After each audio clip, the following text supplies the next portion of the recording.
স্বাধীনতা দিৱসৰ ভাষণ। তিনিবৰণীয়া জাতীয় পতাকা নীল আকাশত নাচে, ওপৰে গেৰুৱা, মাজত শুকুলা, তলত শ্যামল আছে। বগাৰ মাজত অশোক চক্ৰৰ চিত্ৰ জিলিকি ৰয়, আমাৰ জাতীয় পতাকাখনিৰ কদাপি নহয় ক্ষয়। নমস্কাৰ।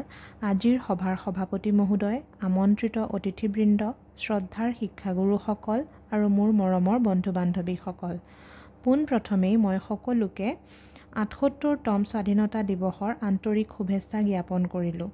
আজি ১৫ আগষ্ট, অৰ্থাৎ স্বাধীনতা দিৱস। এই গৌৰৱৰ দিনটোত মোক দুআষাৰ ক'বলৈ দিয়াৰ বাবে সকলোকে ধন্যবাদ জ্ঞাপন কৰিলোঁ। ১৯৪৭ চনৰ আজিৰ দিনটোতেই আমাৰ দেশ ভাৰতবৰ্ষই ব্ৰিটিছ শাসনৰ পৰা মুক্তি লাভ কৰি স্বাধীনতা লাভ কৰিছিল। প্ৰায় ২০০ বছৰ ভাৰতবৰ্ষ ব্ৰিটিছৰ শাসনাধীন আছিল আৰু এই কালছোৱাত ব্ৰিটিছসকলে ভাৰতীয়সকলৰ ওপৰত বহুতো শোষণ কৰিছিল। ইয়াৰ পৰা পৰিত্ৰাণ পাবৰ বাবে আমাৰ স্বাধীনতা সংগ্ৰামীসকলে বহুতো সংগ্ৰাম তথা আন্দোলন কৰিবলগীয়া হৈছিল। ব্ৰিটিছৰ বিৰুদ্ধে কৰা স্বাধীনতা আন্দোলনত বহুতো বীৰ শ্বহীদ হৈছিল। এই সুযোগতে মই সেই প্ৰত্যেকজন বীৰ যোদ্ধাক শ্ৰদ্ধাৰে সোঁৱৰিছোঁ।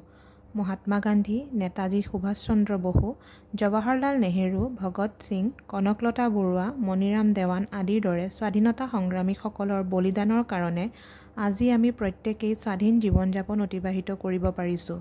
তেওঁলোকৰ সাহস, ত্যাগ আৰু সংকল্পই আমাক সদায় অনুপ্ৰাণিত কৰে।